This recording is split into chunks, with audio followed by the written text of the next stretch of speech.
everyone. Welcome back to the Get Marketing Podcast. I am John, your host, and I'm here to help you get marketing in the digital space.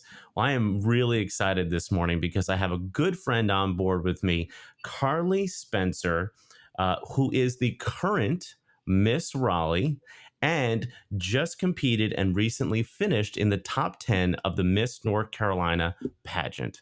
Carlie, so great to have you on board today with the show. Oh, I'm thrilled to be here and so grateful that you asked me. Well, I think we're going to have a fantastic conversation because some of the things we talked about in the pre-show relate to your experience with competing in the Miss North Carolina pageant, but also I think have relatable topics to business and life in some of the areas that I think many of us may struggle with, but we don't always put words and visualizations on how we can persevere through challenges that we may have in life. So I know in the pre-show we talked about something that not many people may know about you or, about pageants in general, how difficult it is to get to the level that you were able to get to. Would you mind sharing with the audience that little, kind of interesting fact that I found really, really fascinating, and I think that they would as well? Absolutely. So when I started competing in the Miss America organization, I found it through a Google search. I looked up scholarships for women and it popped up and said it was the largest provider of female scholarships in the world. And at 17 years old, that sounded pretty good to me. And so I started competing right after I turned 18 and thought, oh, it's going to be so great. One day I'm going to be Miss America. I'm going to win, hundreds of thousands of dollars in scholarships. I can go to school forever, whatever I want. It did not exactly go that way for me. I actually lost 41 times in a row over a 5-year period, both in the state of Alabama and North Carolina. Yes, it was a lot of times standing on stage and publicly being told no. So a lot of times, if you don't get a job, that's a private phone call and you're told no. You don't have to share it with the audience. And so people knew me really well in Alabama and North Carolina because they saw me lose so many times. And then finally, I think in 2018, I won the very first one, the 42nd pageant that I competed in. I finally was successful. And I've been to Miss North Carolina now 3 times. But this past weekend, you mentioned I made top 10 at Miss North Carolina. That was my last shot. I'm 26 and COVID pushed it for a year and I got one little last chance of eligibility. But now I get to continue serving as Miss Raleigh for about the next 8 months. And I love this city. And so I'm really honored to do that. But yes, that was probably my first taste of imposter syndrome.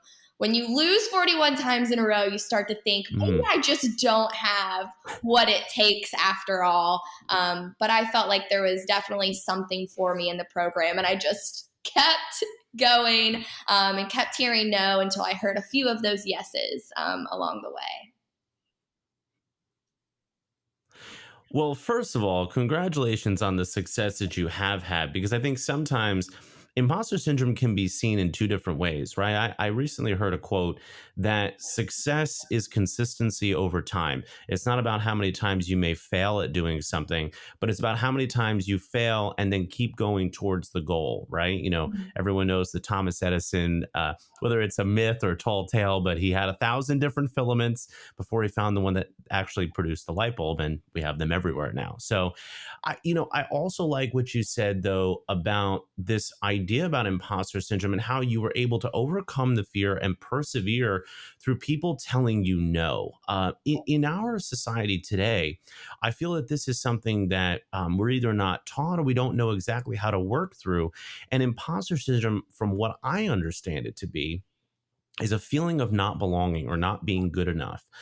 Even though you may have the skills, you may have the traits to be able to be successful, you're not sure how to implement that or get the self-confidence to continue to persevere. So what was one or 2 of the ways that you were able to turn kind of that rejection into the motivation to be able to continue to try and work to be successful at what you felt you knew you could do and you knew was right?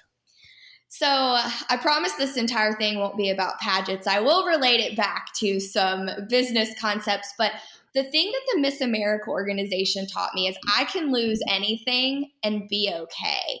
And not everyone gets Mm, the opportunity to compete in pageants and be told no and learn those lessons. But I know I'm so grateful that I mhm, did, because I've been told no way more in my life than I've ever been told yes. And because I did that so early in life and so consistently was told, no, you're not enough today. You're not the one. And it's not, you really mm, have to start learning that you are enough. It just wasn't meant for you. And it's a hard lesson to learn. But now, in college, I ran for dozens of elections, and I think I only won two or three in the end. Um, but I got used to being told no. And I just knew that if it was important enough to me, that I would keep trying towards whatever that goal was. I ran for Raleigh City Council, was told no, but I learned something through the experience. And I think in society, what we're missing now in the younger generations, I'm hoping that they'll get to learn, because participation trophies don't teach this to you. Sometimes you have to fail, you have to fall short so that next time I'm going to do something different. And so I'll tell you, this past weekend at Miss North Carolina, I did shed a few tears backstage. And what happened was, I looked at the backstage crew and I said, I'm not crying because I didn't win. I need to make that very clear. The tears are from this overwhelming emotion that I can't try again. Because every time I lost a pageant, mm. all of those times, I've lost more than 50 times now. And every single time there was a next time.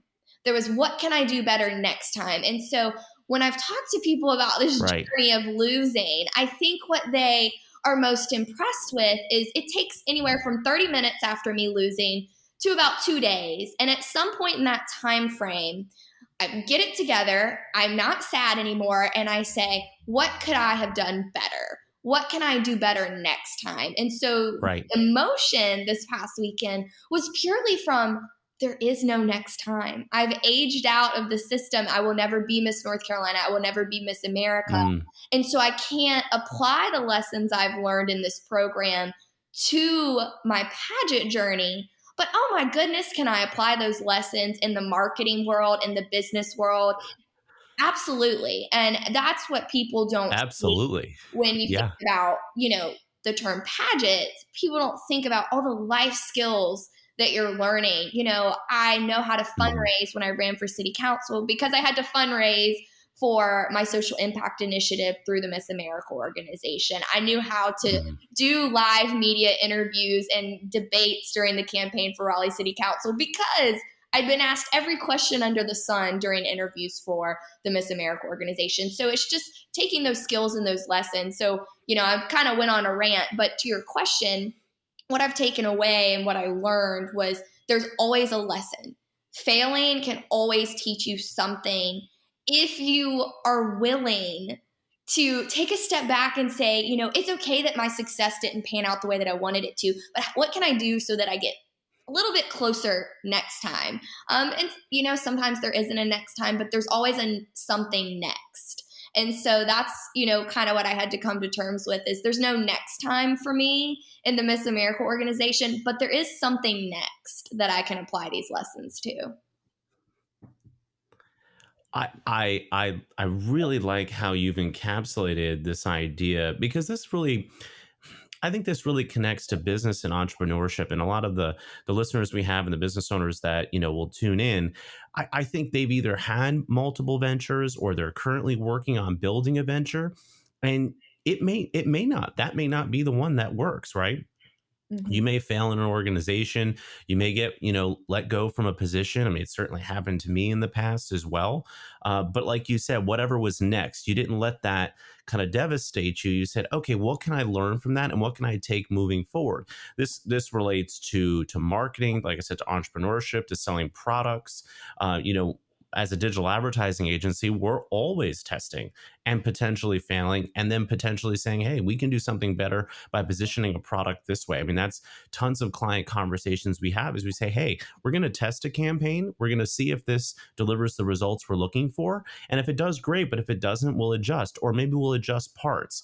That's all part of the ability for us to pivot, be agile, and then be able to take that and, like you said, be better next time in terms of what we're doing. So I think the lessons that you're providing here in terms of what you did previously with Miss North Carolina translate really well into business. I want to touch on one thing that you mentioned about this idea of having the authority in your space, but also the authority to fail in your personal life or in your particular business venture, so that you can have the space to grow and succeed. Can you talk a little bit more about that concept when you say having the authority to make those decisions, what that means, and how that may help people in business or in life who are dealing with this idea of imposter syndrome, how they can then take that and say, you know what, no, no, no, no, I have the authority to be able to fail. I don't have to be perfect, because life won't be perfect anyway. Talk a little bit more about that for the audience. Yeah, so when I think of imposter syndrome, that's exactly what I think of, is this question of what gives you the authority. And there's several aspects of my Mm, life where I've asked myself that, not because I necessarily want to ask myself that question, but I sit and think other people must be wondering what gives her the authority to talk on this and to be an expert in this area. So I'm going to try to be as vulnerable as I can, which is not something that I think is a talent of mine, but I do a lot of different things. So if you've listened this far in to the podcast, you're thinking, wow, Miss Raleigh, pageant girl. So we're going to take a little turn. I'm also an attorney, and that's an area where I think anyone that is a lawyer probably has felt this way, whether they've admitted it or not. You leave law school, you get this law degree, you pass the bar. You don't know what you're doing when you first enter the legal profession. You literally have to be taught how to actually do your job, because you might have the education, but you do not have the experience or the knowledge. And so the first time I'm in court, even though I've been mm, in mock trial situations, and my first court appearance was a simple hearing, and I had done, mock murder trials, I was terrified. I thought the judge was going to look at me and know instantly I had no idea what I was doing. I had a client with me that I thought would see right through me. I mean, I was truly faking it till could make it, hopefully. And it went off fine. I won the hearing, but it's terrifying. And every day you're kind of faced with that. What gives me the authority? Just this law degree? Because mm. it doesn't feel like enough. And so that's one area. And I had to learn that no, that does give you the authority. You have to believe that you have it in you to perform those tasks and those duties and be a professional. And one day maybe you will feel comfortable in that setting. The other area, which I think has been the most interesting, because I just sort of gave myself authority one day. I was listening to a marketing and business podcast, and I kept hearing these people come on and talk about, you need to be on TikTok if you are trying to promote your business. And I had sort of started trying to strive for success. That's my business. It's personal and professional development, communications consulting. It's a whole lot of different things at once. I do some pageant coaching in there as well. And with each aspect of that, I felt like, well, why should people listen to me? In just pageant coaching generally, well, I've never been Miss America. It took me 41 times to win. Why should anyone believe that I know what I'm talking about? But they did, because I had so Mm, many more failures right. than other people. And I was trying to help people skip those steps, skip that hardship, and get straight to being successful in the traditional sense of winning that crown and going forward. But even in the business Right. sense and on TikTok, I didn't know what I'm doing. I'm 26. I felt like I was too old for TikTok, but had way more success than I could have imagined. And then it translated to Instagram. And then I started getting all these messages where people said, how do you do it? Where do I start? I want to do the same thing. And I'm sitting there thinking, I don't even know what I'm doing. But I would hop on calls with people. Right. The advice is, if you give yourself authority in the beginning and say, you know what? I don't feel like I know what I'm doing. First time I went to court, didn't feel like I knew what I was doing, but I knew in there somewhere I had it. The same way with all of this, marketing and content creation. I don't have a degree in marketing. I have a degree in applied mathematics. It doesn't make sense that I should know how to do these things. But I read articles, I watched other people, I learned, and I just did it. And I thought, you know what? I might fail. And there's probably people I know that are laughing at me and think, what does she think she's doing? And I just decided I didn't care because I felt like I had a message that I wanted to share and I was going to do it anyway. So that's kind of how I sort of got into all this. And it's crazy because I didn't have a clue.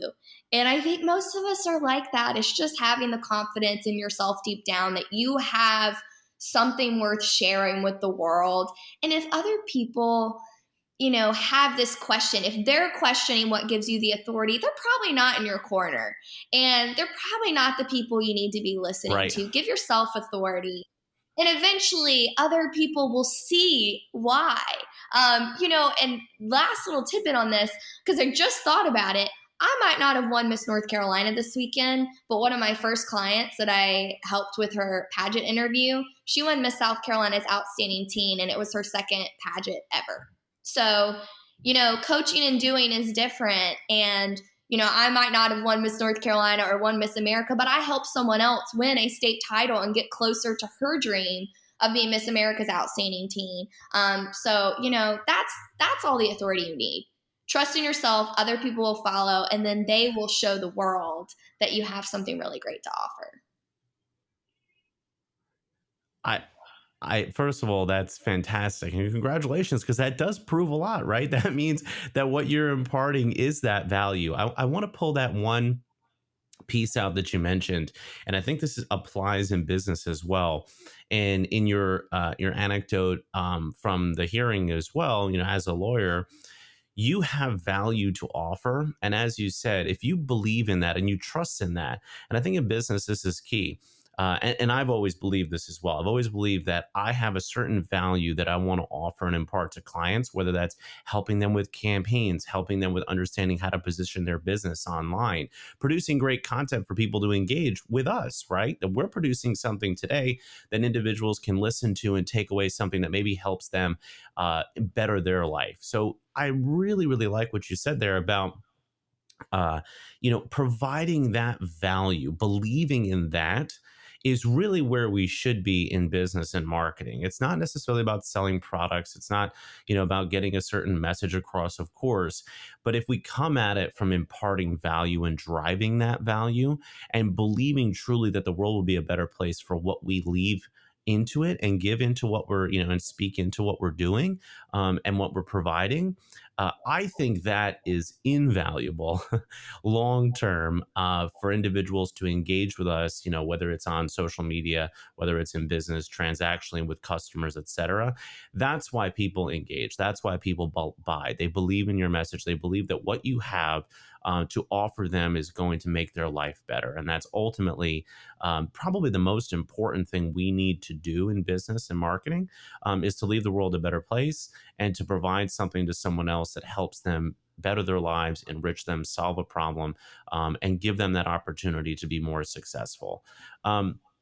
Carlie, I've this has just been a fantastic conversation. I feel like we could go on for hours about this, and I'm sure the audience would love to stay on board with us too. But I wonder if you could just kind of give the audience maybe a few nuggets of information or a couple of key takeaways that they can implement maybe in their life today, right?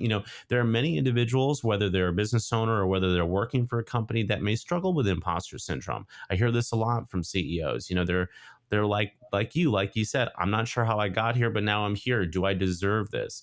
Is this something that I know how to deal with on a day-to-day basis? And that belief in yourself is key. What are some key takeaways that you can give the audience today that they can implement in their business, their career, their life moving forward? The first is that you're not alone if you feel this way. I seriously get messages almost daily, people asking me how to do it, how to get over imposter syndrome. So know that you are not alone in this. The second thing is, and I've said it already, but give yourself authority. If you can add value, and the way you put it, I could not have said it better myself. If you're adding value to someone's life and enriching their lives, give yourself authority to do that, and other people will too. The third thing is that you should really try everything once. And this is kind of just generally, but in the marketing aspect, because what I've learned is you don't know what will work and you don't know when it will work. So try things, try it multiple times. I've had, TikToks and reels flop that I thought would be really good. And then I made a similar one a few weeks later and, a million views later. You just never know. So just keep trying. And the fourth and final thing, which I hate this because I like to do things in three, but I got one more for you. The fourth is just embrace. That's okay. Yeah, I'm a threes person, but you got to embrace failure as a necessary stepping stone on the path to success. Because if you are too afraid to fail, I hate to say this, but you will not be a successful entrepreneur. You might be an entrepreneur, but you will stop trying because every single entrepreneur fails, whether it's the entire business or a marketing strategy or a sales promotion or whatever it may be. You're gonna fall short. And that's okay because, like I said in the very beginning, we're looping it back in, that there's always something next. There might not be a next time, but there's something that comes next that you can apply the lessons from that failure. So just know that successful people lose a lot. They might not share that openly with everyone, but they're losing and they're failing, and it's okay. Just learn something, pick yourself up, and move forward. And I think if you really do those four things, you can kind of get past this imposter syndrome. It might still be there, nagging in the back of your head, but you'll be able to get through it to add the value that you have to the world and be successful. And so, yeah, that's all she wrote. Well, Carlie, first of all, thank you so much for taking the time to be with us today. I love these types of conversations, and I think about, like you said, in terms of people failing at a large level. I always kind of take a step back, even when I see someone like Elon Musk trying to send a rocket out into space, right? And it might blow up on the launch pad, and everybody kind of laughs at him on Twitter. And I'm like, wait a minute. He's trying to launch a rocket. Like, what rockets are you trying to launch today in terms of trying to better the world and enrich the economy? So that concept, like you said, of adding value, I couldn't agree more. But thank you so much for taking the time to be with us today. Oh, thank you for having me. This was a blast, and it was an honor that you asked me on the show. Of course. No, I have a feeling that we'll have future conversations as well. And I wonder, what's the best way for the audience to get in touch with you? Obviously, there'll be some information in the description section in the comments below, but would love for the audience to be able to get in touch with you and know where to best reach you as well. I think probably one of the best ways is email and Instagram. So my email is carliespencer.striveforsuccess@gmail.com. And you're probably going to want to just look in the show notes to get that spelling right. And then Instagram is Carlie, CARLIE.Allison.Spence. And again, just for spelling, you probably want to check that out in the show notes, but connect with me, send me a message. If you're struggling with imposter syndrome, reach out. I don't have all the answers, but I can definitely try to talk you through it as much as possible. I want to be a motivational speaker one day, so I will try to motivate you and get you out of that rut if you're in it. So reach out. I'd love to connect. I also love email, so send me an email. So yeah, that's how you can connect with me. That's awesome. That's awesome. Well, thank you so much again. I appreciate you being on the show with me. Thank you. And I thank you, the audience, as well, for taking the time with us. We always appreciate you listening in. Remember to rate and subscribe to our channel. Share the videos as well. We are also on Ko-Fi, so if you feel like you'd like to buy me a coffee to keep me caffeinated to do more episodes, there'll be a section in the description below to leave a tip and buy me a coffee. That would be fantastic. I can use all of the caffeine that I can probably take at this point to do more of these. And once again, I appreciate you guys, the audience, and I look forward to seeing you all get marketing in the digital space.